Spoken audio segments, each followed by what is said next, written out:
Hello friends, बताओ कैसे हैं आप सब लोग।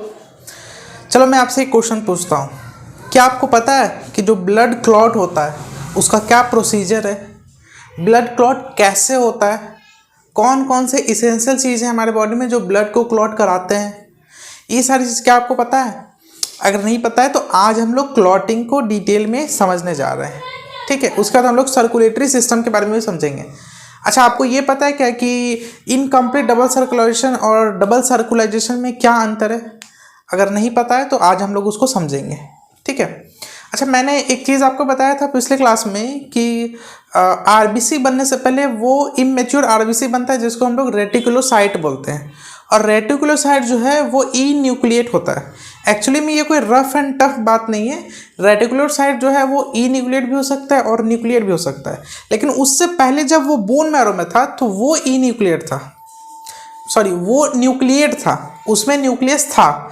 जब वो रेटिकुलोसाइट बन जाता है और जब वो ब्लड में आ जाता है तो उसमें न्यूक्लियस एब्सेंट हो जाता है, न्यूक्लियस हट जाता है।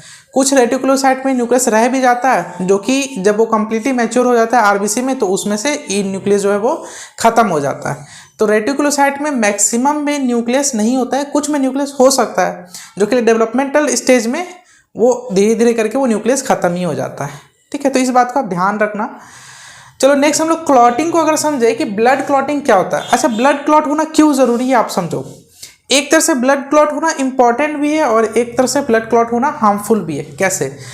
जब blood clotting inside blood vessel हो, यानी कि हमारा जो ब्लड वेसल है आर्टरी वेन एंड कैपिलरी, अगर इसके अंदर फ्लो होता हुआ ब्लड अगर क्लॉट हो गया तो फिर वो दिक्कत वाली बात है, वो कहीं ना कहीं हार्म पहुंचाएगा। वो बॉडी के किसी भी पार्ट में जाके फंस सकता है, वहाँ पर वो क्लॉट बन सकता है, क्लॉट का साइज इंक्रीज हो सकता है, ब्लड प्रेशर इंक्रीज हो सकता है, बहुत सारी चीज़ हो सकता है। इन केस सीवियर केस में तो हार्ट अटैक भी आ सकता है। और दूसरा केस ये है कि जब कोई ट्रॉमा हो जाए, कोई इंजरी हो जाए, कहीं कट लग जाए, कट लगने की वजह से वहाँ से ब्लड बाहर आने लगा, तो ब्लड ज़्यादा लॉस ना हो उसको प्रिवेंट करने के लिए वहाँ पर ब्लड का क्लॉट बनता है। वो क्लॉट इंपॉर्टेंट है, वो क्लॉट बनना ज़रूरी है, क्योंकि क्लॉट नहीं बनेगा तो ब्लड का लॉस कंटिन्यूसली होते रहेगा। एक ऐसा ही केस है, डिसऑर्डर है, जिसमें कि ब्लड क्लॉटिंग जो है वो रुकता ही नहीं है, वहाँ पर क्लॉट बनता ही नहीं है। बताओ उस डिसऑर्डर्स को हम लोग क्या बोलते हैं। ठीक है, मेंडेलियन डिसऑर्डर का एग्जांपल है। मैं आपको ये होमवर्क देता हूँ, आप कमेंट बॉक्स में लिख करके दिखाना। उस डिसऑर्डर में ब्लड क्लॉट होता ही नहीं है। ठीक है, तो ब्लड क्लॉट होना ज़रूरी भी है और वो हार्मफुल भी है। डिपेंड करता है कि वो ब्लड क्लॉट कब और कहाँ पर हो रहा है। अगर इनसाइड ब्लड वेसल हो रहा है तो वो हार्मफुल है, अगर वो इंजरी या ट्रॉमा के केस में अगर हो रहा है तो फिर वो यूज़फुल है। ब्लड क्लॉट के बारे में हम समझें तो ब्लड क्लॉट करने के लिए हमारे बॉडी में 13 क्लॉटिंग फैक्टर्स प्रेजेंट होते हैं। क्लॉटिंग फैक्टर्स मतलब क्लॉटिंग प्रोटीन प्रेजेंट होते हैं। ये क्लॉटिंग फैक्टर जो है ब्लड को क्लॉट करने में हेल्प करता है, या फिर हम लोग ऐसा बोल सकते हैं कि इन 13 क्लॉटिंग फैक्टर की वजह से ही ब्लड क्लॉट होता है। अच्छा, मैं आपको यहाँ पर 13 क्लॉटिंग फैक्टर का नाम आपको लिख के दे दे रहा हूँ, 1 2 3 4 करके। आप इसको नोट डाउन कर सकते हैं, लेकिन आपको याद करने की अभी ज़रूरत नहीं है। ठीक है, ये क्लॉटिंग फैक्टर प्रोड्यूस कहाँ से हो रहे हैं? ये लीवर से प्रोड्यूस हो रहे हैं। ये एक इंपॉर्टेंट क्वेश्चन बन जाता है आपके लिए कि क्लॉटिंग फैक्टर कहाँ से प्रोड्यूस हो रहा है? लीवर से प्रोड्यूस हो रहा है। और लीवर में भी कौन सा सेल है जो कि ये प्रोटीन बना रहा है? उस सेल का नाम है हिपैटोसाइट। ठीक है।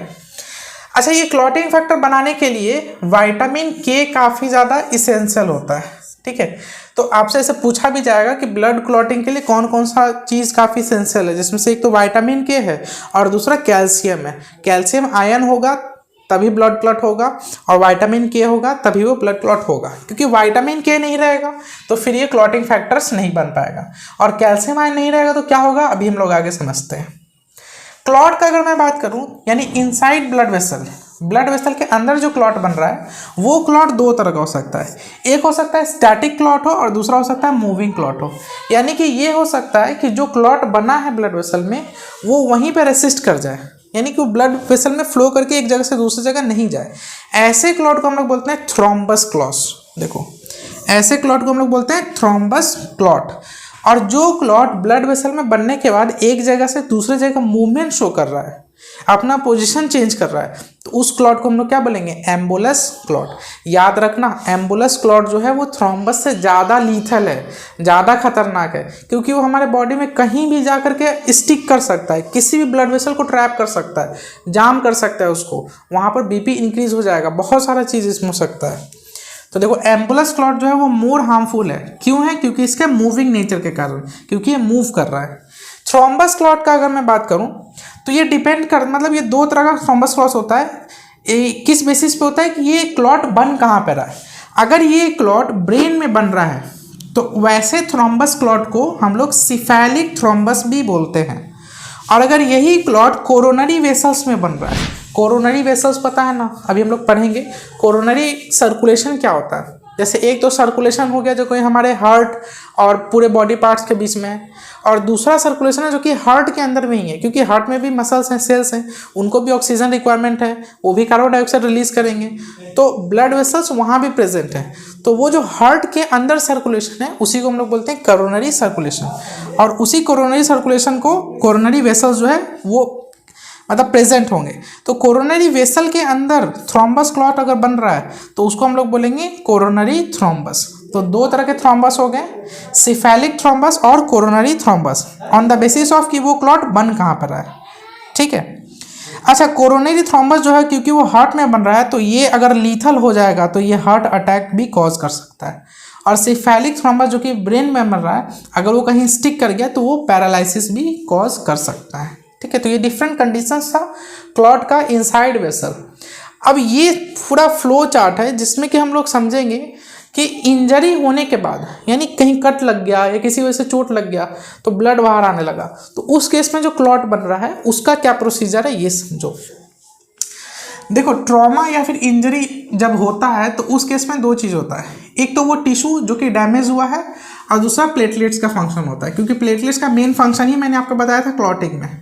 तो जिस टिश्यू में डैमेज हुआ है उस टिश्यू से निकलता है एक केमिकल जिसका नाम है एक्सोथ्रोम्बोप्लास्टिन, और प्लेटलेट से निकलता है इंडोथ्रोम्बोप्लास्टिन। ठीक है, ये इंपॉर्टेंट है, ये इसको ध्यान रखना। टिश्यू से निकलता है एक्सोथ्रोम्बोप्लास्टिन और प्लेटलेट से निकलता है इंडोथ्रोम्बोप्लास्टिन। ये एक्सोथ्रोम्बोप्लास्टिन और इंडोथ्रोम्बोप्लास्टिन दोनों मिल करके एक कैस्केड ऑफ रिएक्शन प्रोसीड कराता है। कैस्केड ऑफ रिएक्शन मतलब क्या होता है, बहुत सारे एंजाइम लिंक्ड रिएक्शन कंटिन्यूअस वे में एक चेन की तरह चल रहे हैं, तो उस पूरे रिएक्शन को हम लोग बोलेंगे कैस्केड ऑफ रिएक्शन, यानी कि enzyme linked continuous reactions is known as cascade reaction. तो देखो कैस्केड रिएक्शन लिखा हुआ है, ये कैस्केड रिएक्शन मतलब क्या हो गया, ये एंजाइम लिंक्ड होता है। एंजाइम लिंक मतलब हर एक रिएक्शन को होने के लिए कोई ना कोई एंजाइम का ज़रूरत होता है, और इसमें बहुत सारे रिएक्शंस होते हैं। तो ये रिएक्ट करेगा, एक्सोथ्रोम्बोप्लास्टिन और इंडोथ्रोम्बोप्लास्टिन रिएक्ट करेगा प्लाज्मा के प्रोटीन के साथ। प्लाज्मा का प्रोटीन कौन था याद है, प्लाज्मा में 4 तरह के प्रोटीन थे, कौन कौन सा था आप बताओ सोचो। सबसे पहला तो था कौन सा था, एल्ब्यूमिन प्रोटीन, दूसरा था ग्लोबुलिन प्रोटीन, तीसरा फाइब्रिनोजेन और चौथा प्रोथ्रोम्बिन। तो फाइब्रिनोजेन और प्रोथ्रोम्बिन जो है क्योंकि उसका क्लॉटिंग में हेल्प था तो यहाँ पर वो जिसका काम है, तो वो फाइब्रिनोजेन और प्रोथ्रोम्बिन के साथ ये रिएक्ट करेगा एक्सोथ्रोम्बोप्लास्टिन और इंडोथ्रोम्बोप्लास्टिन। यहाँ पर कैल्शियम आयन इंपॉर्टेंट है, होना चाहिए, तभी ये रिएक्शन प्रोसीड होगा। ये रिएक्शन के बाद बनता है प्रोथ्रोम्बिनेस या फिर थ्रोम्बोकाइनेस। ये एक प्रो एंजाइम है, यानी कि जो हमारा एंजाइम मेन बनने वाला है थ्रोम्बिन, उसी का प्रो एंजाइम है प्रोथ्रोम्बिनेस या फिर थ्रोम्बोकाइनेस। अच्छा ये प्रोथ्रोम्बिनेस और थ्रोम्बोकाइनेस जो है वो एंटी हिपैरिन है। हिपैरिन क्या होता है मैंने आपको बताया था, हिपैरिन जो होता है वो ब्लड क्लॉट होने नहीं देता है, यानी कि ब्लड क्लॉट को प्रिवेंट करता है, ब्लड क्लॉट होने नहीं देता है। और ये क्या है, एंटी हिपैरिन है, यानी कि ये हिपैरिन को क्या करेगा, इनएक्टिवेट कर देगा, क्योंकि क्लॉट बनाना है ना भाई साहब, क्लॉट बनाना है तो हिपैरिन को इनएक्टिवेट तो करना पड़ेगा ना, नहीं तो हिपैरिन जो वो क्लॉट बनने ही नहीं देगा। तो प्रोथ्रोम्बिनेस क्या करेगा, हिपैरिन को इनएक्टिवेट कर देगा। अब हिपैरिन जो है फंक्शन नहीं कर रहा है, यानी अब क्लॉट बन सकता है। अब कैल्शियम आयन के प्रेजेंस में ये प्रोथ्रोम्बिनेस प्रोथ्रोम्बिन को कन्वर्ट कर देगा थ्रोम्बिन में।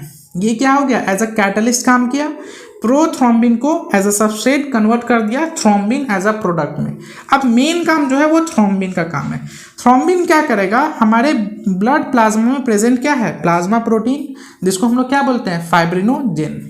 ये फाइब्रिनोजेन जो सॉल्यूबल है, यानी कि प्लाज्मा के साथ घुला हुआ है, थ्रोम्बिन जैसे ही बनेगा वो क्या करेगा, कैल्शियम आयन के प्रेजेंस में फाइब्रिनोजेन को कन्वर्ट कर देगा फाइब्रिन में, और फाइब्रिन जो है वो इनसॉल्युबल है, फाइब्रिन प्लाज्मा में सॉल्युबल नहीं है, नहीं घुल सकता।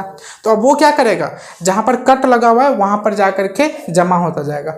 और फाइब्रिन एक थ्रेड जैसा सब्सटेंस है, अगर वो जमा होते रहेगा तो एक तरह का नेटवर्क बना देगा, जाल की तरह वो बना देगा। देखो सेम चीज़ मैंने आपको यहाँ बनाया, मान लो ये कट लगा हुआ था तो यहाँ पर ढेर सारा फाइब्रिन जो है वो आकर के कलेक्ट हो गया, तो एक नेटवर्क बन गया, एक नेट जैसा स्ट्रक्चर बन गया। इसी नेट जैसे स्ट्रक्चर में क्या होगा कि जितने भी ब्लड कॉर्पस्कल है जो कि रिलीज हो रहे हैं ब्लड लॉस के दौरान, यानी आरबीसी, प्लेटलेट्स, डब्ल्यूबीसी जो भी है, वो सब यहाँ पर आकर क्या हो जाएगा, ट्रैप हो जाएगा, यानी कि यहाँ से अब वो बाहर नहीं निकल पाएगा। और इसी चीज़ को हम लोग बोलते हैं क्लॉट या फिर कोआगुलम भी हम लोग इसको बोलते हैं। यहाँ पर क्या हुआ, ब्लड कॉर्पस्कल आकर के ट्रैप हो गया, जो ब्लड लॉस हो रहा था ना उसमें जो सेल्स प्रेजेंट है वो आकर यहाँ पर ट्रैप होने लगे। अब ये क्लॉट बनने के बाद इसका भी कुछ प्रोसेस होता है, उसको चलो हम लोग देखते हैं। पहले मैं इधर रब कर देता हूँ। आइए नेक्स्ट देखिए कि ये जब क्लॉट बन गया, इसमें जब ब्लड कॉर्पस्कल आकर ट्रैप हो गया, आरबीसीज वगैरह आकर इसमें ट्रैप हो गया, इसको हम लोग बोल दिए क्लॉट या फिर कोआगुलम। अब इसका क्या होगा ये समझो, कुछ समय के बाद ये जो क्लॉट है इसका रीट्रैक्शन स्टार्ट हो जाएगा। रीट्रैक्शन का मतलब क्या होता है, अगर हिंदी में हम लोग बात करें तो रीट्रैक्शन मतलब सिकुड़ना, ये कॉन्ट्रैक्ट करेगा, सिकुड़ेगा, इसको हम लोग टाइटनिंग भी बोलते हैं। इसके कॉन्ट्रैक्ट करने की वजह से एक पेल येलो कलर का लिक्विड इसमें से बाहर आएगा। उसी पेल येलो कलर के लिक्विड को हम लोग क्या बोलते हैं, सीरम बोलते हैं। सीरम जो होता है वो रिच इन एंटीबॉडी होता है, यानी कि इसमें काफ़ी ज़्यादा एंटीबॉडीज़ प्रेजेंट होता है, इस बात को ध्यान रखना, सीरम में बहुत ज़्यादा एंटीबॉडीज़ प्रेजेंट होता है। अब देखो सीरम है क्या ये समझो। सबसे पहले जो ब्लड था उसमें से हम लोग क्या माइनस कर दें, ब्लड में से हम लोग ब्लड का कॉर्पस्कल्स माइनस कर देते हैं, क्योंकि जो भी ब्लड का कॉर्पस्कल था वो तो यहाँ पर आ करके क्या हो गया, ट्रैप हो गया, यानी जो बाहर सीरम निकल रहा है उसमें कॉर्पस्कल तो नहीं निकलेगा। तो ब्लड में से कॉर्पस्कल को माइनस कर दे, या फिर कॉर्पस्कल को हम लोग क्या बोलते हैं, ब्लड के सेल्स बोलते हैं। तो ब्लड में से ब्लड का सेल्स माइनस करते हो तो क्या बन जाएगा, ये बन जाएगा ब्लड प्लाज्मा। इसमें तो कोई दिक्कत नहीं होना चाहिए। अब ब्लड प्लाज्मा में से भी आप समझना, ये जो है प्लाज्मा यानी कि ब्लड प्लाज्मा, इसमें से हम लोग को क्लॉटिंग प्रोटीन को भी माइनस करना पड़ेगा। क्लॉटिंग प्रोटीन को क्यों माइनस करेंगे, क्लॉटिंग प्रोटीन यानी वही क्लॉटिंग फैक्टर्स को माइनस करना पड़ेगा, क्योंकि जो भी क्लॉटिंग फैक्टर्स था वो तो क्लॉट बनाने में यूज़ हो गया। तो यहाँ से जो सीरम बाहर निकल रहा है उसमें क्लॉटिंग फैक्टर क्या रहेगा, एब्सेंट रहेगा। तो ब्लड प्लाज्मा में से जब क्लॉटिंग फैक्टर को माइनस कर देंगे तो यही हमारा क्या बन जाएगा, सीरम बन जाएगा। तो सीरम मतलब क्या होता है समझे, सीरम मतलब blood minus corpuscle minus clotting factor is known as serum, या फिर ऐसे बोल सकते हैं कि blood plasma minus clotting factor is serum. I hope कि आपको इसमें कोई दिक्कत नहीं होना चाहिए। ये कंप्लीट प्रोसेस था क्लॉट बनने से लेकर के सीरम रिलीज होने तक का। अच्छा, ब्लड मतलब ब्लड क्लॉट होने में जो समय लगता है, जो टाइम लगता है, वो 2 से लेकर के इनफैक्ट 3 से लेकर के 8 मिनट तक के बीच का हो सकता है। ये डिपेंड करता है कि कितना बड़ा ट्रॉमा, कितना बड़ा इंजरी हुआ है। जितना ज़्यादा बड़ा इंजरी होगा उतना ही क्लॉट बनने में ज़्यादा टाइम लगेगा। तो 2 से लेकर के 3 से लेकर के 8 मिनट तक हो सकता है क्लॉटिंग टाइम। ठीक है, ये मैं क्या लिखा हूँ ये समझो। अब ये जो क्लॉट बन रहा है, अगर ये इंजरी के टाइम क्लॉट बन रहा है तब तो सही है, क्लॉट बनना यूजफुल है। लेकिन अगर ये क्लॉट ब्लड वेसल के अंदर बन रहा है, that is thrombus and embolus clot, उस केस में क्या होगा, ये हार्मफुल होगा। तो यानी कि हमें क्लॉट नहीं बनने देना है ब्लड वेसल के अंदर। उस केस में हमारा बॉडी कैसे रिएक्ट करेगा ये समझो। अगर क्लॉट ब्लड वेसल के अंदर बनना चाह रहा है तो सबसे पहले प्रोथ्रोम्बेनेस एंटी हिपैरिन है, यानी कि हिपैरिन को इनएक्टिवेट करना चाहेगा। उस केस में क्या होगा, देखो मेन जो चीज़ है, जो फाइब्रिनोजेन को फाइब्रिन में कन्वर्ट कर रहा है तभी ये क्लॉट बन रहा है। तो इसको कन्वर्ट करने के लिए थ्रोम्बिन एंजाइम यूज़ हो रहा है। तो किसी तरह से अगर ये थ्रोम्बिन एंजाइम को रोक दिया जाए तो फाइब्रिन नहीं बनेगा, और जब फाइब्रिन नहीं बनेगा तो क्लॉट भी नहीं बनेगा। तो देखो यहाँ पर क्या होता है, हिपैरिन जो कि क्लॉट बनने नहीं देना चाहता है। हिपैरिन कहाँ से रिलीज होता है, मास्ट सेल से और बेसोफिल सेल से, ये मैंने आपको बताया पहले भी। हिपैरिन कंबाइन करेगा किसके साथ, एंटी हिपैरिन के साथ। एक मिनट, ये एंटी हिपैरिन नहीं होगा, ये एंटी थ्रोम्बिन होगा, ठीक है। हाँ, ये थ्रोम्बिन जो कन्वर्ट कर रहा है एंटी थ्रोम्बिन, एंटी थ्रोम्बिन क्या करेगा, थ्रोम्बिन को मार देगा। तो हिपैरिन प्लस एंटी थ्रोम्बिन दोनों का फंक्शन सेम ही है, समझना। हिपैरिन भी क्लॉट होने नहीं देना चाहता है और एंटी थ्रोम्बिन भी क्या करेगा, थ्रोम्बिन को मार देगा, तो यहाँ पर भी क्लॉट बनने नहीं दिया जाएगा। तो ये दोनों जब मिल जाएगा तो क्लॉट नहीं बनने देने वाला जो प्रोसेस है उसका इफेक्टिवनेस, उसका पावर और स्ट्रांग हो जाएगा, यानी कि क्लॉट नहीं बनेगा। तो ये दोनों जब साथ में मिल जाएगा, कंबाइन हो जाएगा, तो इफेक्टिवनेस जो है वो क्या हो जाएगा, इंक्रीज हो जाएगा। किस चीज़ का इफेक्टिवनेस, इस थ्रोम्बिन को ब्लॉक करने का। जब ये थ्रोम्बिन ब्लॉक हो जाएगा तो फाइब्रिन नहीं बनेगा, और जब फाइब्रिन नहीं बनेगा तो क्लॉट तो वैसे भी नहीं बनने वाला। तो थ्रोम्बिन को अगर किसी तरह से इनएक्टिवेट कर दिया जाए, मार दिया जाए, ख़त्म कर दिया जाए, ब्लॉक कर दिया जाए, तो ये क्लॉट बनना पॉसिबल ही नहीं है। तो ये जो चीज़ है ये यूज़फुल है कब, जब क्लॉट ब्लड वेसल के इनसाइड बन रहा है। लेकिन जब इंजरी के टाइम में क्लॉट बन रहा है तब तो फिर भाई क्लॉट बनना ही यूज़फुल है। क्लॉट बनेगा तभी तो ब्लड लॉस से प्रिवेंट करेगा ना, तो वहाँ पर क्लॉट बनना यूज़फुल है। तो ये कंप्लीट प्रोसेस था ब्लड क्लॉटिंग से रिलेटेड। नेक्स्ट हम लोग स्टार्ट करते हैं ब्लड ग्रुपिंग के बारे में।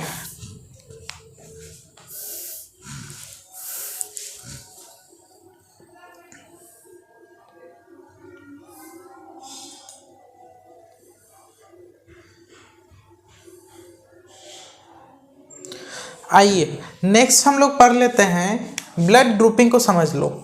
ब्लड ग्रुपिंग क्या है, जैसे हम लोग ब्लड ग्रुप सुनते हैं, हमसे ब्लड ग्रुप पूछा जाता है कि भाई आपका ब्लड ग्रुप क्या है, तो हमारा ब्लड ग्रुप या तो ए होगा या तो बी होगा या तो ए बी होगा या तो ओ होगा। अगर इसको और डिटेल में हम लोग समझे तो या तो ए पॉजिटिव होगा या ए नेगेटिव होगा, या तो बी पॉजिटिव होगा या बी नेगेटिव होगा, या तो ए बी पॉजिटिव होगा और ए बी नेगेटिव होगा, या तो ओ पॉजिटिव होगा नहीं तो ए नेगेटिव होगा। यही 8 पॉसिबिलिटीज़ है, क्योंकि 4 तरह के ही ब्लड ग्रुप होते हैं, ए बी एंड ओ। अब देखो ब्लड ग्रुपिंग जो है कैसे पता चलता है कि किस ब्लड का कौन सा ब्लड ग्रुप है। ब्लड ग्रुपिंग 2 तरह का होता है, एक होता है ABO ब्लड ग्रुपिंग और एक होता है RH blood grouping. ABO blood grouping से पता चलता है कि वो ब्लड ग्रुप जो है वो A होगा, B होगा, या फिर AB होगा या फिर O होगा। और RH ब्लड ग्रुपिंग से पता चलता है कि वो ब्लड ग्रुप पॉजिटिव होगा या फिर नेगेटिव होगा, ठीक है। तो सबसे पहले अगर हम लोग ABO ब्लड ग्रुपिंग सिस्टम को समझें तो ये किन्होंने दिया था, लैंड स्टीनर नाम के बायोलॉजिस्ट थे। उन्होंने सबसे पहली बार ABO ब्लड ग्रुपिंग सिस्टम के बारे में बताया था। ये ABO ब्लड ग्रुपिंग सिस्टम जो है वो किस चीज़ पे बेस्ड है, वो एंटीजन पे बेस्ड है। एंटीजन क्या होता है, ग्लाइकोलिपिड होता है। एंटीजन वो सब्सटेंस होता है जो कि एंटीबॉडीज़ का सिक्रेशन स्टार्ट कराता है। जैसे हमारे बॉडी में कोई एंटीबॉडी सिक्रेट हो रहा है तो उसके लिए कोई ना कोई एंटीजन रिस्पॉन्सिबल होगा। एंटीजन आएगा तो एंटीबॉडी सिक्रेट होगा इम्यून सिस्टम से। यहाँ पर जो एंटीजन है वो 2 एंटीजन है, एक तो है ए एंटीजन और दूसरा है बी एंटीजन। अब देखो ब्लड प्लाज्मा जो है, ब्लड प्लाज्मा यानी कि ब्लड में से सेल्स को हटा दे तो वो बचेगा ब्लड प्लाज्मा। ब्लड प्लाज्मा में एंटीबॉडीज प्रेजेंट होता है। एंटीबॉडीज क्या होता है अभी हम लोग समझेंगे। चलो पहले इस टेबल को हम लोग फिल कर लेते हैं। ये जो एंटीजन है वो सरफेस एंटीजन है, क्योंकि आरबीसी के सरफेस के ऊपर वो प्रेजेंट होता है। मैंने आपको जब आरबीसी का स्ट्रक्चर बताया था, फिर से मैं बता देता हूँ। ये हो गया आरबीसी। तो यहाँ पर मैंने आपको बताया था कुछ एंटीजेंस है जो कि ब्लड ग्रुप को डिफाइन कर रहे हैं, ABO ब्लड ग्रुपिंग को, और कुछ एंटीजन है जो कि RH ब्लड ग्रुपिंग को डिफाइन कर रहे हैं।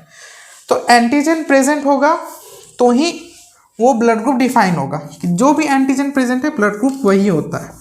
यानी ब्लड ग्रुप जो भी हो वो एंटीजन पे डिपेंड करता है। देखो एंटीजन अगर ब्लड ग्रुप A है तो इस केस में क्या होगा, या तो A एंटीजन होगा या तो B एंटीजन होगा, इसके अलावा तो कोई और एंटीजन होता नहीं है।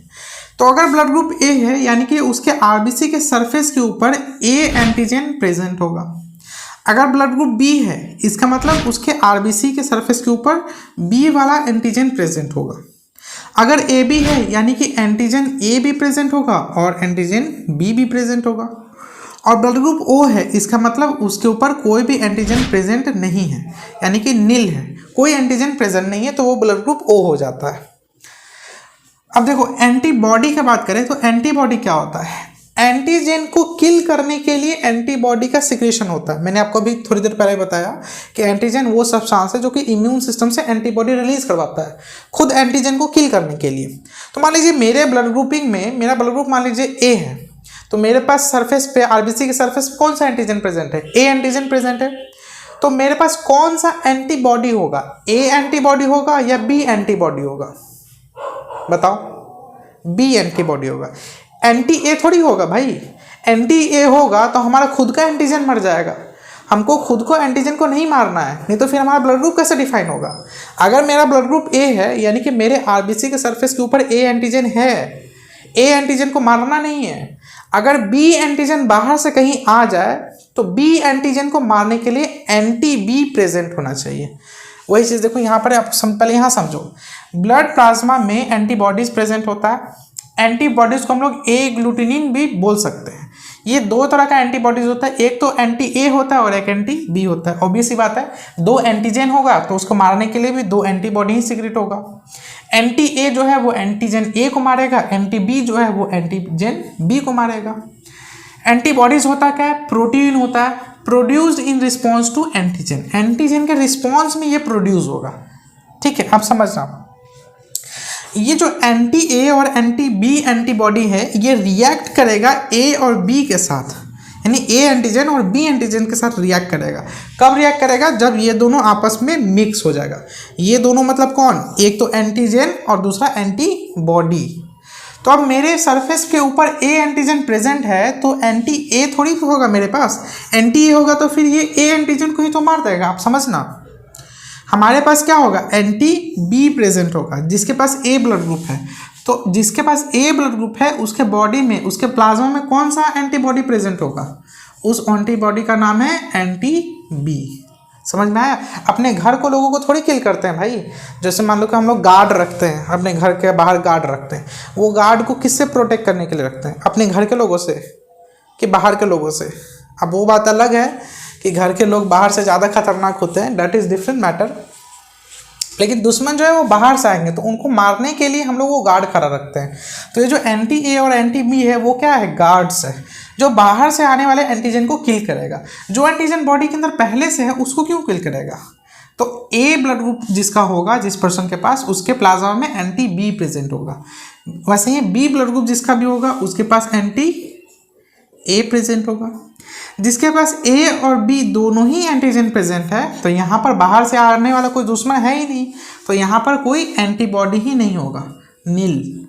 और जिसके पास कोई भी एंटीजन प्रेजेंट नहीं है, जैसे मेरे बॉडी में कोई एंटीजन है ही नहीं, मेरा ब्लड ग्रुप क्या है? ओ है, कोई एंटीजन नहीं है, तो यानी कि ए और बी दोनों एंटीजन मेरे लिए क्या हो गया? दुश्मन हो गया। और दुश्मन को मारने के लिए मैं क्या करूंगा? गार्ड को खड़ा रखूंगा। यानी जब ए एंटीजन आएगा तो उसको मारने के लिए मेरे प्लाज्मा में एंटी ए पहले से रहेगा। बी एंटीजन आएगा तो उसको मारने के लिए मेरे प्लाज्मा में एंटी बी पहले से रहेगा। तो यहाँ पर एंटी ए भी प्रेजेंट होगा और एंटी बी भी प्रेजेंट होगा। ठीक है। अब देखो यार, डोनर का क्या मतलब है समझो। जब भी हम लोग किसी को ब्लड डोनेट करते हैं या कोई इमरजेंसी सिचुएशन में ब्लड का ज़रूरत पड़ता है तो उस समय डॉक्टर जो है वो जो ब्लड डोनेट करने वाला इंसान है, पेशेंट को, उसका ब्लड ग्रुप को टेस्ट करता है। क्योंकि पहले पता करना पड़ेगा कि जो ब्लड ग्रुप हम लोग डोनेट कर रहे हैं पेशेंट को वो उसके बॉडी में सूटेबल है कि नहीं है। कहीं ऐसा ना हो कि हम लोग, मेरा ब्लड ग्रुप ऐसा है जो उसके बॉडी में जाने के बाद उसको और ज़्यादा हार्म पहुंचा दे। तो ये चीज़ समझना। ए वाले ब्लड ग्रुप, ओ जो है वो समझना, ओ के पास कोई भी एंटीजन नहीं है, इसलिए ओ जो है वो यूनिवर्सल डोनर कहलाता है। यानी कि ओ सबको ब्लड दे सकता है, डोनेट कर सकता है। तो ए वाला को ब्लड कौन देगा? या तो ए दे देगा या तो ओ दे देगा। अगर बी देगा तो यहाँ पर एंटी बी प्रेजेंट है, वो बी को मार देगा, तो बी वाला दे नहीं सकता। उसी तरह से बी वाले ब्लड ग्रुप को या तो बी दे देगा या तो ओ दे देगा। यानी जो पर्सन का ब्लड ग्रुप बी है वो बी को डोनेट कर सकता है, जिसका ओ है वो भी बी को डोनेट कर सकता है। जिसका ब्लड ग्रुप ए बी है यानी कि उसके बॉडी के अंदर ए भी प्रेजेंट है, बी भी प्रेजेंट है और कोई एंटीबॉडी नहीं है, तो यहाँ पर ए भी डोनेट कर सकता है, बी भी डोनेट कर सकता है, और ए बी तो डोनेट कर ही सकता है और ओ भी डोनेट कर सकता है। और ओ ब्लड ग्रुप है, इसके पास कोई एंटीजन नहीं है, यानी कि बाहर से जो भी चीज़ आएगा वो सब क्या हो जाएगा? ख़त्म कर दिया जाएगा एंटीबॉडी के द्वारा। तो यहाँ पर क्या हो सकता है, या सिर्फ और सिर्फ ओ ब्लड ग्रुप वाला ही ओ ब्लड ग्रुप को डोनेट कर सकता है। अगर ए ब्लड ग्रुप वाला डोनेट किया तो एंटी ए किल कर देगा, अगर बी ब्लड ग्रुप वाला डोनेट किया तो एंटी बी उसको किल कर देगा, अगर ए बी वाला डोनेट किया तो यहाँ पर एंटी ए भी प्रेजेंट है, एंटी बी भी प्रेजेंट है, वो ए बी को भी ख़त्म कर देगा। तो सिर्फ ओ वाला ब्लड ग्रुप इंसान ही ओ को डोनेट कर सकता है। तो इसके अकॉर्डिंग क्या हो गया, इसके अकॉर्डिंग अगर हम लोग बात करें तो ए बी ब्लड ग्रुप जो है वो क्या है, ए बी ब्लड ग्रुप सबसे ब्लड ले सकता है, यानी कि ए बी ब्लड ग्रुप क्या है, यूनिवर्सल रेसिपिएंट है।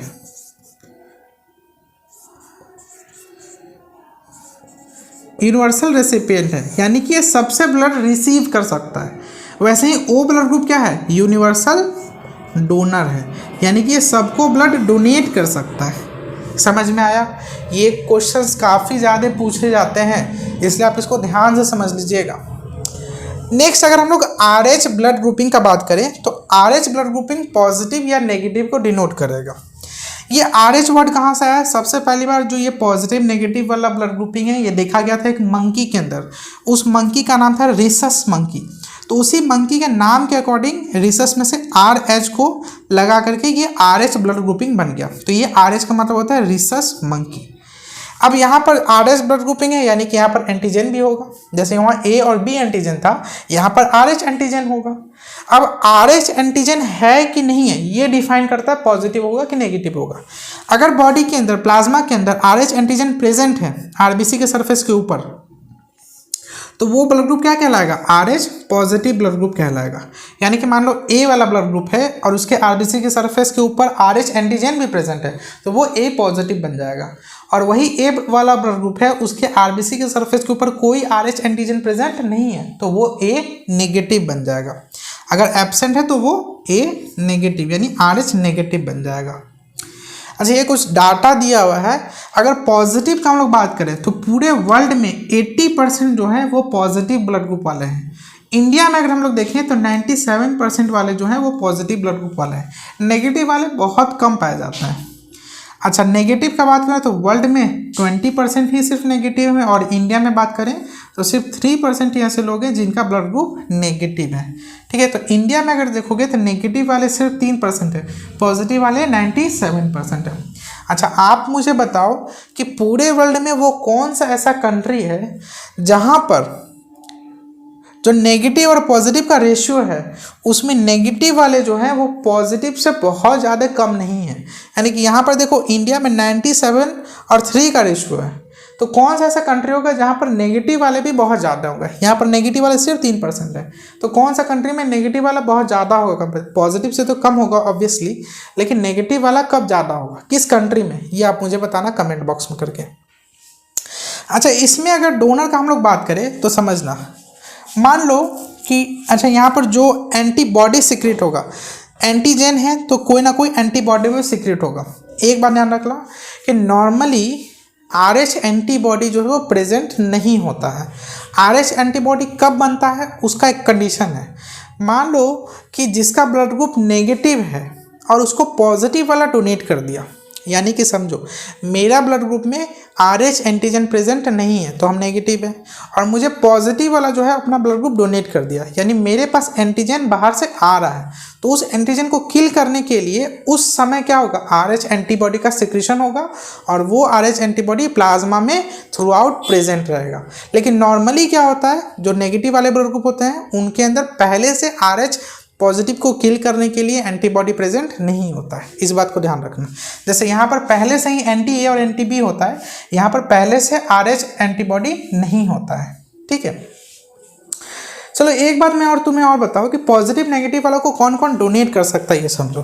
जैसे अगर मैं बात करूँ RH पॉजिटिव वाला कोई पर्सन है, तो RH पॉजिटिव मतलब क्या हो गया, इसके पास एंटीजन प्रेजेंट है, तो एंटीजन प्रेजेंट है यानी कि एंटीबॉडी एब्सेंट होगा। देखो ए प्रेजेंट है एंटीजन यानी कि ए वाला एंटीबॉडी एब्सेंट है। वैसे ही यहाँ पर RH पॉजिटिव है यानी इसके पास RH एंटीजन प्रेजेंट है तो इसके पास एंटीबॉडी नहीं होगा। तो उस केस में इस पर्सन को RH पॉजिटिव वाला भी डोनेट कर सकता है और इस पर्सन को RH नेगेटिव वाला भी डोनेट कर सकता है। वही अगर RH नेगेटिव कोई पर्सन है, मान लो कोई पेशेंट है जो कि RH नेगेटिव है और उसको ब्लड डोनेट करना है, तो अगर इस नेगेटिव वाला को RH नेगेटिव वाला ब्लड डोनेट किया तब तो सही है, कोई दिक्कत नहीं होगा। लेकिन नेगेटिव वाले को जब RH पॉजिटिव वाला ब्लड डोनेट कर देगा, यानी कि जिसके पास एंटीजन है वो नेगेटिव वाले को डोनेट कर देगा, तो इस केस में क्या हो जाएगा, इस इंसान का मौत भी हो सकता है। क्योंकि जैसे ही RH पॉजिटिव वाला इसके बॉडी के अंदर जाएगा, इसके बॉडी के अंदर क्या प्रोड्यूस होगा, RH एंटीबॉडी प्रोड्यूस होने लगेगा, और वो RH एंटीबॉडी क्या करेगा, इस RH पॉजिटिव वाले ब्लड को डिस्ट्रॉय कर देगा और उस इंसान का क्या हो जाएगा, डेथ हो जाएगा। ठीक है। अच्छा, एक चीज़ और यहाँ पर है, आप ध्यान रखना कि ये जो मैं RH एंटीबॉडी बोल रहा हूँ, RH एंटीबॉडी, ये RH एंटीबॉडी क्या होता है, एक तरह का इम्यूनोग्लोबुलिन होता है और उस इम्यूनोग्लोबुलिन का नाम होता है IgG, यानी कि इम्यूनोग्लोबुलिन गामा। मैंने आपको बताया था ना 5 तरह का इम्यूनोग्लोबुलिन होता है, IgA, IG मतलब अल्फ़ा, बीटा, गामा, एप्सिलॉन और म्यू। तो इसमें से जो RH एंटीबॉडी होता है वो इम्यूनोग्लोबुलिन गामा होता है। इस चीज़ को आप नोट कर लेना। ठीक है। तो बहुत सारी चीज़ें मैंने आपको बता दी यहाँ पर, आप ध्यान से हर एक पॉइंट को नोट करते जाना और समझते जाना। ठीक है। चलो नेक्स्ट हम लोग इससे RH ब्लड ग्रुपिंग से रिलेटेड एक इनकॉम्पैक्टिबिलिटी है, उसको हम लोग समझ लेते हैं। आइए नेक्स्ट हम लोग एक बहुत इम्पॉर्टेंट टॉपिक को समझ लेते हैं। ये काफ़ी ज़्यादा इम्पॉर्टेंट टॉपिक है एग्जाम पॉइंट ऑफ व्यू से। टॉपिक का नाम है एराइथ्रोब्लास्टोसिस फेटालिस। फिर से प्रोनाउंस कर देता हूँ, एराइथ्रोब्लास्टोसिस फेटालिस। इसी को हम लोग हेमोलिटिक डिजीज ऑफ न्यूबॉर्न भी बोलते हैं। ठीक है। ये एक्चुअली में है क्या, ये एक RH इनकॉम्पैक्टिबिलिटी है, यानी कि RH के अकॉर्डिंग 2 तरह का ब्लड ग्रुप होता है, या तो पॉजिटिव या तो नेगेटिव, उसी का एक कॉम्प्लिकेशन है ये। अब इसमें क्या होता है ये समझो। मैंने 4 आपको क्राइटेरिया लिखा है, ये 4 पॉसिबिलिटी हो सकता है RH के अंदर। मदर और फीटस का यहाँ पर बात किया जाएगा भाई, मदर और मदर के यूटेरस में प्रेजेंट फीटस के बारे में बात किया जाएगा। अगर मदर RH नेगेटिव है और फीटस RH पॉजिटिव है, RH नेगेटिव मदर के अंदर जो फीटस है वो RH नेगेटिव भी हो सकता है, RH पॉजिटिव के अंदर जो फीटस है वो RH पॉजिटिव भी हो सकता है, और RH पॉजिटिव मदर के अंदर जो फीटस है वो RH नेगेटिव भी हो सकता है। अब ये देखो, जिसमें मदर और फीटस का RH नेगेटिव या पॉजिटिव अपोजिट है, जैसे ये केस देखो, या फिर आप ये केस देखो, ये पॉजिटिव मतलब अपोजिट क्यों आ रहा है, ये फादर पे डिपेंड कर सकता है, क्योंकि फीटस का जो भी ब्लड ग्रुप है, जो भी क्राइटेरिया है, वो मदर के भी प्रोपोर्शनल होता है और फादर के भी प्रोपोर्शनल होता है, तो वो फादर से भी मैच कर सकता है। अब जैसे ये कंडीशन देखो, ये 3 जो कंडीशन है इसमें एराइथ्रोब्लास्टोसिस फेटालिस नहीं होता है। एराइथ्रोब्लास्टोसिस फेटालिस कंडीशन होने के लिए मदर जो है वो RH नेगेटिव होनी चाहिए और फादर जो है वो फीटस जो है वो RH पॉजिटिव होना चाहिए। फीटस RH पॉजिटिव कब होगा, जब फादर RH पॉजिटिव हुआ रहेगा तो फीटस भी RH पॉजिटिव हो सकता है। तो सबसे पहली बात कि ये चीज़ याद रखना कि एराइथ्रोब्लास्टोसिस फेटालिस कब होगा, जब मदर RH नेगेटिव होगी और उसके अंदर जो प्रेजेंट फीटस होगा वो RH पॉजिटिव हो जाए। अब इसमें देखो होता क्या, ये पूरा पहले आप समझो स्टेप बाय स्टेप प्रोसेस। जैसे मान लो कि जो मदर है उसका फर्स्ट प्रेगनेंसी हुआ, अब फर्स्ट प्रेगनेंसी हुआ तो उस समय क्या है समझो, फर्स्ट प्रेगनेंसी हुआ यानी वो बेबी को कंसीव की वो मदर का RH नेगेटिव है, फीटस का RH पॉजिटिव है, इस चीज़ को ध्यान रखना। अब इस बेबी का, इस फीटस का जब पार्चुरेशन होगा यानी जब डिलीवरी हो जाएगा, तो डिलीवरी होते समय क्या होता है कि प्लासेंटा क्या होता है, मैंने आपको बताया था पहले भी, एक डिस्क लाइक स्ट्रक्चर होता है जो कि मदर के बॉडी को फीटस के बॉडी से कनेक्टेड रहता है। ठीक है। ट्रांसपोर्टेशन प्लासेंटा के थ्रू ही होता है। तो देखो यहाँ पर क्या होगा कि पार्चुरेशन के समय मदर का और फीटस का जो ब्लड है वो मिक्स होने की प्रोबेबिलिटी रहती है, यानी कि जब प्लासेंटा को रिमूव किया जाएगा तो हो सकता है कि मदर का और फीटस का ब्लड जो है वो मिक्स हो जाए किसी भी तरह से। जब ये मिक्स हो जाएगा तो मदर क्या है RH नेगेटिव, उसके अंदर कोई एंटीजन प्रेजेंट नहीं है, फीटस क्या है RH पॉजिटिव, उसके अंदर एंटीजन प्रेजेंट है। अब RH नेगेटिव मदर के अंदर RH पॉजिटिव वाला ब्लड चला गया, यानी कि RH नेगेटिव मदर के अंदर, जिसके अंदर कोई एंटीजन नहीं है, उसके पास एक फॉरेन एंटीजन गया है, तो उसको क्या करेगा, उसको वो किल करने की कोशिश करेगा। तो मदर के अंदर उस RH पॉजिटिव वाले एंटीजन को किल करने के लिए एक एंटीबॉडी सिक्रीट किया जाएगा, बनाया जाएगा। उसी एंटीबॉडी को हम लोग बोलते हैं RH एंटीबॉडी। लेकिन अभी ये RH एंटीबॉडी फीटस को कोई हार्म नहीं पहुंचाएगा, क्योंकि फीटस का जो है वो डिलीवरी हो चुका है। क्योंकि मैंने आपको पहले भी बताया कि RH एंटीबॉडी पहले से प्रेजेंट नहीं होता है किसी बॉडी में, वो बनता है जब कोई RH एंटीजन प्रेजेंट मतलब उसके बॉडी के अंदर आ जाए, तब RH एंटीबॉडी बनाया जाता है पहली बार। तो देखो, जब मदर और फीटस का ब्लड मिक्स होगा तो RH antigen goes into mother's blood, यानी फीटस के ब्लड से RH एंटीजन कहाँ चला जाएगा, मदर के ब्लड के अंदर। इसके बाद क्या होगा, RH एंटीबॉडी का सिक्रीशन होगा मदर के बॉडी के अंदर, और वो मदर के प्लाज्मा में प्रेजेंट रहेगा हमेशा। एक बार बन गया तो वो हमेशा रहेगा। अब मान लो कि सेम मदर जो है वो फिर से एक बार कंसीव करती है, और फिर से कंसीव करेगी, तो फिर से जो फीटस है अगर वो RH पॉजिटिव बन गया, और मदर तो RH नेगेटिव है ही। अब इस समय क्या होगा, इस समय मदर के बॉडी में पहले से RH एंटीबॉडी बना हुआ है। अब RH बॉडी बनाना नहीं है, पहले से वो बन करके रखा गया है। तो क्या होगा, देखो, मदर के बॉडी से यानी मैटरनल बॉडी से वो RH एंटीबॉडी क्रॉस करके प्लासेंटा के थ्रू कहाँ चला जाएगा, फीटस के अंदर चला जाएगा। जब वो फीटस के अंदर चला जाएगा तो एंटीबॉडी क्या करेगा, RH एंटीजन को किल कर देगा जो फीटस के पास प्रेजेंट है, जिसकी वजह से फीटस का जो RBC है वो क्या होने लगेगा, डिस्ट्रॉय होने लगेगा। और इसी कंडीशन को हम लोग क्या बोलते हैं, एराइथ्रोब्लास्टोसिस फिटालिस। एराइथ्रोब्लास्टोसिस फिटालिस कब होगा, जब फीटस का RBC डिस्ट्रॉय होने लगेगा।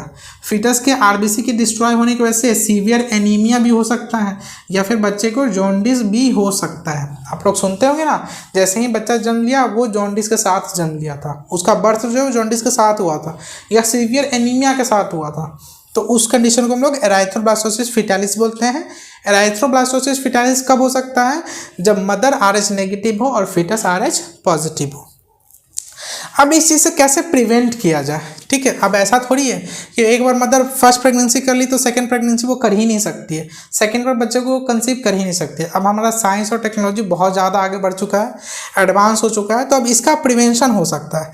प्रिवेंशन क्या होगा कि फर्स्ट डिलीवरी के बाद जैसे ही मदर के बॉडी में RH एंटीबॉडी बनना स्टार्ट हुआ, उससे पहले ही क्या किया जाएगा, इस एंटीबॉडी को किल करने के लिए एक हम लोग केमिकल डाल देंगे मदर के बॉडी में। ये कब डालेंगे, मदर के बॉडी में कब जाएगा, जैसे ही बेबी का डिलीवरी हो जाएगा, intermediate after the delivery of foetus. Foetus के डिलीवरी के तुरंत बाद एक एंटीबॉडी दिया जाएगा, मतलब एंटीबॉडी को मारने के लिए भी एक एंटीबॉडी दिया जाएगा। उसको हम लोग बोलते हैं, देखो क्या, anti-RH एंटीबॉडी बोलते हैं। ये anti-RH एंटीबॉडी anti-D भी होता है और रूगैम भी होता है। रूगैम जो मोस्ट पॉपुलर है, रूगैम से ही ज़्यादा क्वेश्चंस पूछे जाते हैं, तो रूगैम ध्यान रखना। रूगैम क्या है, एक तरह का anti-RH एंटीबॉडी है, यानी एंटीबॉडी को किल करने के लिए भी एक एंटीबॉडी। ये हम लोग क्या कर देंगे, मदर को प्रोवाइड कर देंगे immediate after the delivery of foetus. इस बात को ध्यान रखना, लेट करेंगे तो फिर दिक्कत हो जाएगा। ये एंटीबॉडी बनने से पहले ही हम लोग को anti-RH एंटीबॉडी मदर के बॉडी में डालना पड़ेगा, ताकि ये RH एंटीबॉडी बने ही नहीं। अब देखो, फर्स्ट प्रेगनेंसी के बाद, डिलीवरी के बाद ये जब एंटीबॉडी बनने वाला था, उससे पहले ही इस प्रोसेस को रोक दिया गया। यानी कि अब जो सेकेंड प्रोसेस होगा, सेकेंड बार प्रेगनेंसी होगा, वो बिल्कुल फर्स्ट की तरह होगा। पहले से मदर के बॉडी में कोई एंटीबॉडी नहीं बना रहेगा। सेम उसी तरह फिर से फीटस का डिलीवरी होगा तो बॉडी मतलब ब्लड मिक्स करेगा, उसके बाद एंटीबॉडी का सिक्रेशन होगा, तब तक फीटस का जो है बर्थ हो चुका रहेगा। तो ये पूरा कंडीशन हो गया आपका एराइथ्रोब्लास्टोसिस फेटालिस का। इसमें कुछ क्वेश्चंस पूछाते हैं। सबसे पहले ये क्वेश्चन कि क्या कंडीशन रहेगा, दूसरा ये क्वेश्चन है कि ये प्रिवेंट करने के लिए हम लोग क्या देते हैं, तो रूगैम देते हैं। रूगैम क्या, एक तरह का anti-RH एंटीबॉडी है, ठीक है। आपको पूरा प्रोसेस समझ में आया होगा, नहीं समझ में आया होगा तो आप फिर से देखना, लेकिन मेरे ख्याल से समझ में आ गया होगा। मैंने इतना डेप्थ में धीरे धीरे करके आपको बताया है कि आपको समझ में आ गया होगा। चलो, ये कंप्लीट हम लोग का हो गया ब्लड ग्रुपिंग से रिलेटेड। नेक्स्ट सर्कुलेशन हम लोग को स्टार्ट करना है। सर्कुलेशन हम लोग स्टार्ट करते हैं। आइए फ्रेंड्स, नेक्स्ट हम लोग समझ लेते हैं सर्कुलेटरी सिस्टम के बारे में, ठीक है। अभी तक जो भी हम लोग पढ़ रहे थे वो पढ़ रहे थे कि सर्कुलेटरी सिस्टम में किस किस चीज़ का फ्लो होना है, किस किस चीज़ का ट्रांसपोर्ट होना है। नेक्स्ट है सर्कुलेटरी सिस्टम के बारे में समझते हैं।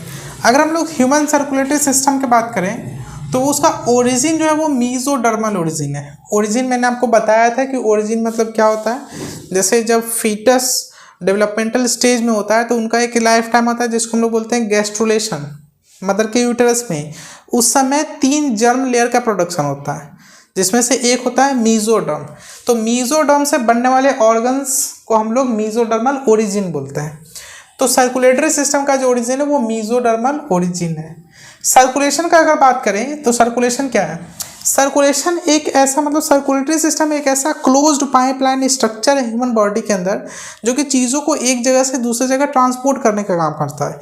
जैसे डाइजेस्टिव न्यूट्रिशन को डाइजेस्टिव सिस्टम से ट्रांसपोर्ट करता है, ऑक्सीजन को रेस्पिरेटरी सिस्टम से ट्रांसपोर्ट करता है, हार्मोन्स को इंडोक्राइन ग्लैंड से ट्रांसपोर्ट करता है, साथ में कार्बन डाइऑक्साइड को रेस्पिरेटरी ऑर्गन तक ट्रांसपोर्ट करता है, अमोनिया का ट्रांसपोर्ट करता है, यूरिया का ट्रांसपोर्ट करता है, यूरिक एसिड का ट्रांसपोर्ट करता है, बहुत सारे आयंस का ट्रांसपोर्ट करता है। तो ये सब ट्रांसपोर्ट करने वाला जो सिस्टम उसको हम बोलते हैं सर्कुलेटरी सिस्टम। अब सर्कुलेशन का बात करें तो सर्कुलेशन 2 तरह का हो सकता है, या तो ओपन सर्कुलेशन हो सकता है या तो क्लोज सर्कुलेशन हो सकता है। ओपन सर्कुलेशन में कोई भी ब्लड वेसल्स नहीं होता है। क्लोज सर्कुलेशन में ब्लड वेसल्स होते हैं जो कि ब्लड को ऑर्गन तक लेके जाते हैं हार्ट से। तो अगर हम लोग हार्ट से ओरिजिनेट करें कि हार्ट से ब्लड पंप हुआ तो वो कैसे जाएगा? तो हार्ट से जो भी ब्लड पंप होगा ओपन टाइप में, वो पंप हो करके एक लार्ज वेसल में जाके खुल जाएगा जिसको लार्ज कैविटी, खाली जगह, लार्ज स्पेस हम लोग बोल सकते हैं। उसी को हम लोग बोलते हैं साइनस। साइनस क्या है? लार्ज स्पेस है। जैसे फ्रॉग में जब आपको पढ़ाऊंगा तो वहाँ पर हम लोग साइनस के बारे में पढ़ेंगे।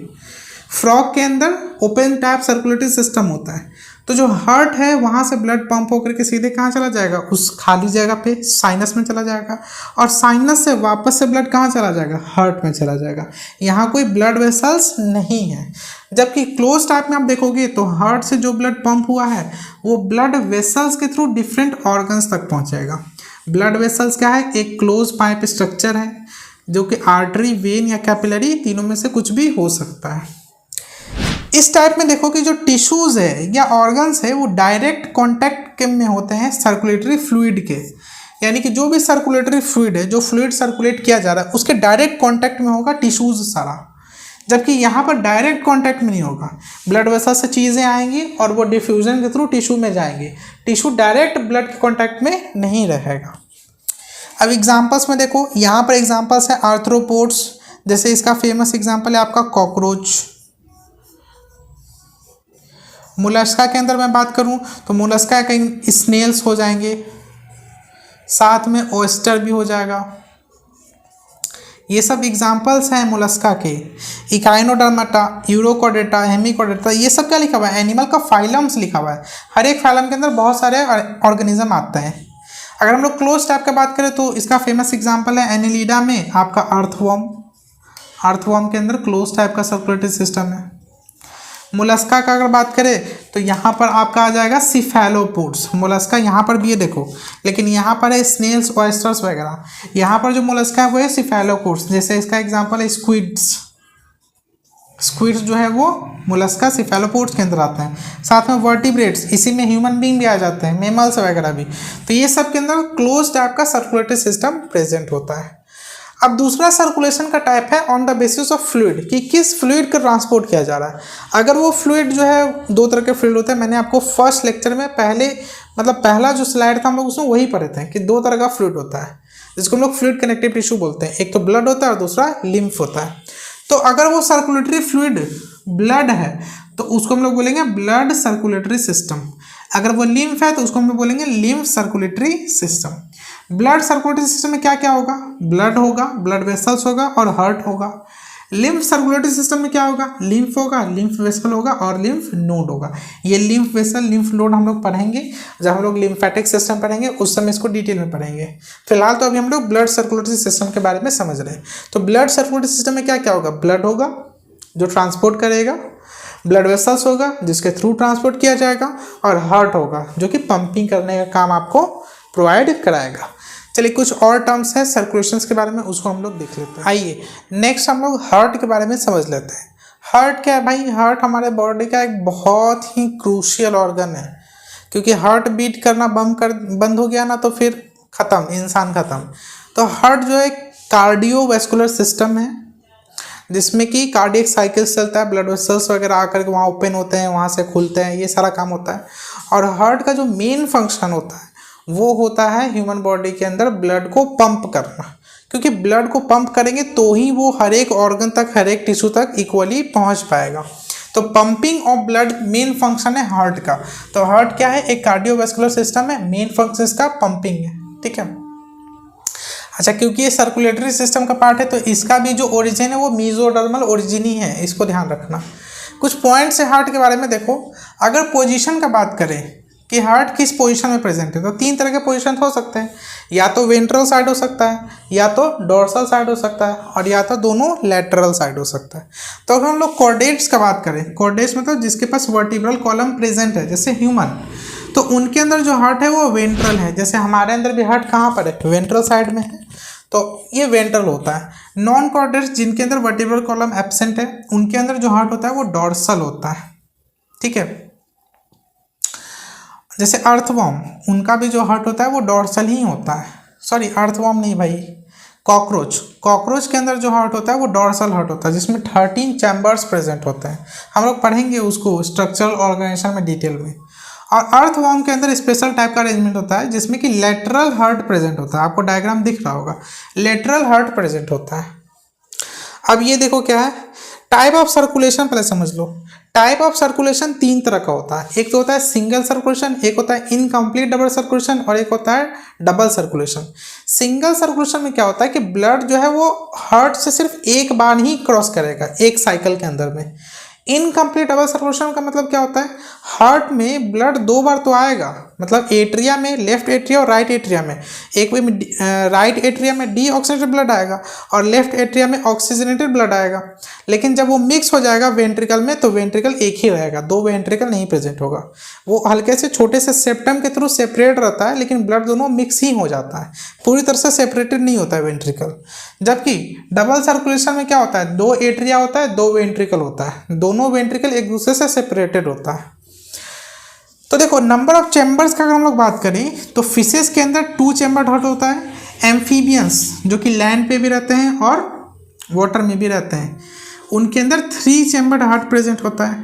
रेप्टाइल्स का में भी बात करें तो उसमें भी 3 चैम्बर हार्ट होता है, एक्सेप्ट क्रोकोडाइल। क्रोकोडाइल में 4 चैम्बर हार्ट होता है। तो क्रोकोडाइल है क्या, एक तरह का रेप्टाइल ही है, लेकिन उसमें 3 चैम्बर हार्ट ना होकर के 4 चैम्बर हार्ट प्रेजेंट होता है। साथ में एप्स का मतलब क्या होता है, बर्ड्स।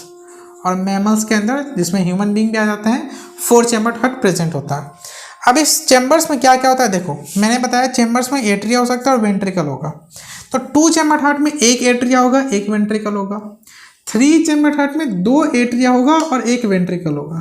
आपको सभी का डायग्राम आपको यहाँ पर दिख रहा होगा। 2 चैम्बर हार्ट में 2 एट्रिया होगा, 1 वेंट्रिकल होगा। कुछ इस तरीके से होगा, देखो ये 1 एट्रिया, ये दूसरा एट्रिया, और दोनों का एक कॉमन वेंट्रिकल। ये हो गया हम लोग का राइट एट्रिया और ये हो गया लेफ्ट एट्रिया, और दोनों का एक कॉमन वेंट्रिकल होगा, जिसमें थोड़ा सा सेप्टम प्रेजेंट होगा, लेकिन पूरा ये सेप्टम कंप्लीट नहीं होगा, जो कि वेंट्रिकल को सेपरेट नहीं कर पाएगा। रेप्टाइल्स में भी सेम केस है, 2 एट्रिया 1 वेंट्रिकल होगा। और क्रोकोडाइल, एप्स और मैमल में 2 एट्रिया 2 वेंट्रिकल होगा, कुछ इस तरीके से। ये हो गया राइट एट्रिया, ये हो गया लेफ्ट एट्रिया, और इस तरीके से वेंट्रिकल प्रेजेंट होगा, पूरा कंप्लीट सेपरेशन होगा, राइट वेंट्रिकल और लेफ्ट वेंट्रिकल। तो 4 चैम्बर हो गया, 1 2 3 4। तो इस तरह से टाइप ऑफ सर्कुलेशन, फिशेज में सिंगल सर्कुलेशन बन जाता है, एम्फीबियंस में इनकम्प्लीट डबल सर्कुलेशन बन जाता है, रेप्टाइल्स में भी इनकम्प्लीट डबल सर्कुलेशन, और क्रोकोडाइल, एप्स और मैमल में डबल सर्कुलेशन हो जाता है, ठीक है। अब फिशेज का एक इंपॉर्टेंट केस है कि फिशेज में जो हार्ट प्रेजेंट होता है उस हार्ट को हम लोग बोलते हैं वेनस हार्ट, क्योंकि फिशेज के हार्ट में जो भी ब्लड आता है हार्ट के अंदर वो सिर्फ और सिर्फ वेन के थ्रू ही आता है, यानी सिर्फ और सिर्फ डीऑक्सीजनेटेड ब्लड ही आता है हार्ट के अंदर, ऑक्सीजनेटेड ब्लड हार्ट के अंदर नहीं आता है। कैसे, ये देखो समझो। जैसे ये सारे ऑर्गन्स हो गए, टिश्यूज हो गए, जो कि ऑक्सीजन को यूटिलाइज करके कार्बन डाइऑक्साइड का प्रोडक्शन किए हैं, जो ब्लड में चला गया है, तो उस ब्लड को हम लोग क्या बोलेंगे, डीऑक्सीजनेटेड ब्लड। वो डीऑक्सीजनेटेड ब्लड हार्ट में जाएगा। ये देखो, ये पूरा हार्ट है फिश के अंदर का। इस हार्ट में 4 पोर्शन होता है। सबसे ऊपर वाला साइनस वेनोसस, अभी आप नाम याद कर लो। साइनस वेनोसस, फिर नीचे एट्रिया, फिर उसके नीचे वेंट्रिकल, एक एट्रिया होगा एक वेंट्रिकल होगा, जैसे देखो यहाँ भी है ना, एक एट्रिया एक वेंट्रिकल, और उसके नीचे होगा कोनस आर्टेरियोसस या फिर इसी को हम लोग ट्रंकस आर्टेरियोसस भी बोलते हैं। अब ये पूरा हार्ट हो गया जिसमें सिर्फ वेन के थ्रू डीऑक्सीजनेटेड ब्लड आया, यहाँ कोई ऑक्सीजनेटेड ब्लड नहीं आया है। यहाँ से ब्लड निकलेगा और कहाँ चला जाएगा, गिल्स में चला जाएगा। यहाँ से जो ब्लड गया है वो भी कैसा ब्लड है, डीऑक्सीजनेटेड ब्लड ही है। अब गिल्स में क्या होगा, गिल्स एक ऑर्गन है जो कि ऑक्सीजन प्रोवाइड कराएगा ब्लड के अंदर। जैसे हार्ट में जाने के बाद ऑक्सीजन ऐड होता है, वैसे गिल्स में जाने के बाद ब्लड में ऑक्सीजन ऐड हो जाएगा और वो ऑक्सीजन डायरेक्ट चला जाएगा ऑर्गन्स के पास। तो यहाँ पर कोई भी आपको हार्ट में ऑक्सीजनेटेड ब्लड आता हुआ नहीं दिख रहा है, इसलिए फिशेस के हार्ट को हम लोग क्या बोलते हैं, वेनस हार्ट भी बोलते हैं। ठीक है, अभी तो ये कुछ पॉइंट्स है, जैसे स्टडी ऑफ हार्ट को हम लोग क्या बोलते हैं, ब्रांच का वो साइंस है जिसमें हार्ट को स्टडी किया जाता है, उस ब्रांच ऑफ साइंस को क्या बोलते हैं, कार्डियोलॉजी। जिसमें ब्लड को स्टडी किया जाता है उसको क्या बोलते हैं, हेमाटोलॉजी। और जिसमें ब्लड वेसल्स को स्टडी किया जाता है उसको बोलते हैं एंजियोलॉजी। तो ये बेसिक टर्म्स था, इसको आप ध्यान रख लेना। ठीक है, तो ये आपका कंप्लीट इन्फॉर्मेशन था सर्कुलेटरी सिस्टम के बारे में, मतलब कुछ पॉइंट्स थे इनके बारे में। अभी तो बहुत सारी इन्फॉर्मेशन बाकी है हमें कलेक्ट करना। ठीक है, तो आज के लेक्चर में हम लोग इतना ही रहने देते हैं। नेक्स्ट लेक्चर में हम लोग ह्यूमन सर्कुलेटरी सिस्टम को स्टार्ट करेंगे, ह्यूमन हार्ट को पढ़ना स्टार्ट करेंगे। तो आज के वीडियो से रिलेटेड आपको किसी भी तरह का कोई भी डाउट हो तो कमेंट बॉक्स में लिख देना, मैं रिप्लाई दे दूंगा। दूसरी बात, मैंने प्लेलिस्ट का लिंक आपको डिस्क्रिप्शन दे दिया है, तो टेलीग्राम का लिस्ट आपको डिस्क्रिप्शन में दे दिया है, तो टेलीग्राम से ज़रूर जुड़ जाइए। वहाँ पर मैं डेली इंपॉर्टेंट क्वेश्चंस और समरी के फॉर्म में लेक्चर्स का शॉर्ट क्रिस्प वे में मैं डालते रहता हूँ टेलीग्राम पे। साथ में मैंने प्लेलिस्ट का भी लिस्ट आपको डाल दिया है, लिंक डाल दिया है डिस्क्रिप्शन में। जो भी चैप्टर्स हम लोग ने पढ़ रखा है उनके प्लेलिस्ट का लिस्ट आपको डाल दिया गया है। तो इस लेक्चर से रिलेटेड आपको किसी भी तरह का कोई भी डाउट हो तो आप कमेंट बॉक्स में लिख देना, मैं उसका आपको रिप्लाई दे दूंगा।